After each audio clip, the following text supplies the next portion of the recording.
Hey, what up guys, welcome back to my channel. In this video editing tutorial I'm going to show you how to pause your videos and play them.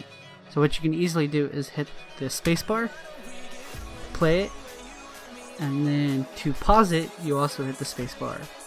Or you can hit the play button under the preview screen, and to pause it you can also hit the stop button under the preview screen.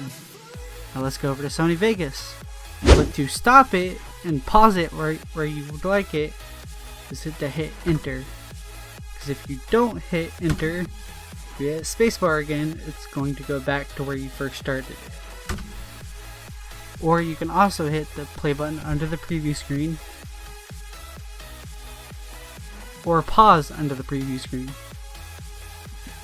Sorry this is such a short tutorial. I have other videos to do and clients to help out. Peace out, guys.